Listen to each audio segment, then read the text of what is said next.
Hello बच्चों, let's read the question. The question says which of the following ultimately not derived from sun's energy और solar energy.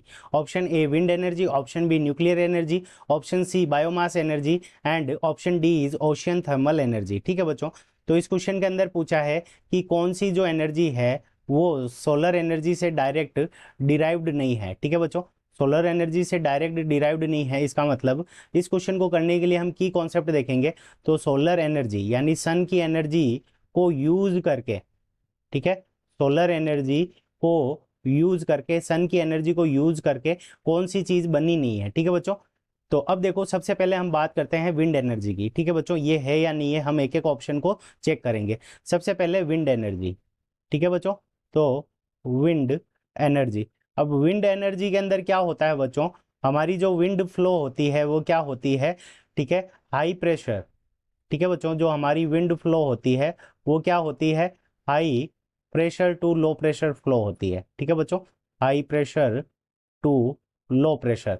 अब जो हमारी wind energy होती है वो हाई प्रेशर से लो प्रेशर की तरफ क्या करती है, फ्लो करती है।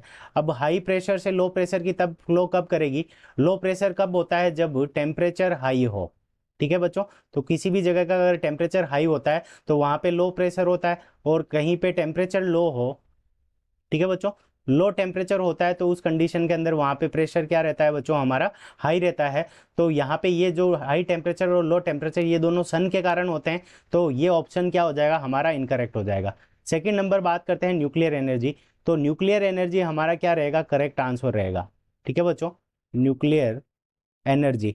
अब न्यूक्लियर एनर्जी हमारा करेक्ट आंसर क्यों होगा, इसको हम समझ लेते हैं। ठीक है बच्चों, अब न्यूक्लियर एनर्जी के अंदर क्या करते हैं हम, जो न्यूक्लियर जो रहते हैं न्यूक्लियस, अनस्टेबल न्यूक्लियस रहते हैं, जैसे यूरेनियम 92, यूरेनियम 235। ठीक है बच्चों, ये क्या है, हमारा रेडियो एक्टिव, क्या है, रेडियो एक्टिव।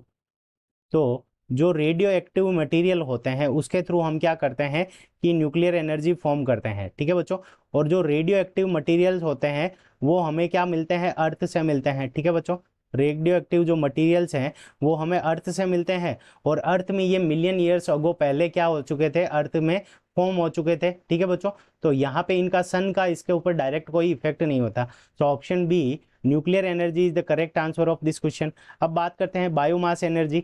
बायोमास एनर्जी के अंदर क्या होता है कि सन के थ्रू क्या होते हैं कि सन के थ्रू हमारी जो बायोमास होता है वो क्या होता है, जनरेट होता है। ठीक है बच्चों, बायोमास हमारा क्या होता है, जनरेट होता है। जैसे सन के थ्रू क्या होते हैं, ट्रीज को सन सन से ट्रीज को क्या मिलती है, सनलाइट मिलती है, जिससे वो क्या करते हैं कि ग्रो करते हैं। तो इस कारण ये बायोमास भी क्या हो जाएगा, हमारा इनकरेक्ट आंसर हो जाएगा। अब बात करते हैं ocean thermal energy. Ocean thermal energy के अंदर क्या होता है कि सनलाइट के थ्रू, ठीक है बच्चों, सनलाइट के थ्रू क्या होता है कि ओशन के अंदर वेव्स आती है। ठीक है बच्चों, ओशन के अंदर क्या होती है, वेव्स आती है, वेव फॉर्मेशन होती है प्रेशर चेंज के कारण, तो उसके कारण ओशन थर्मल एनर्जी क्रिएट होती है। तो ऑप्शन डी क्या हो जाएगा, हमारा इनकरेक्ट हो जाएगा।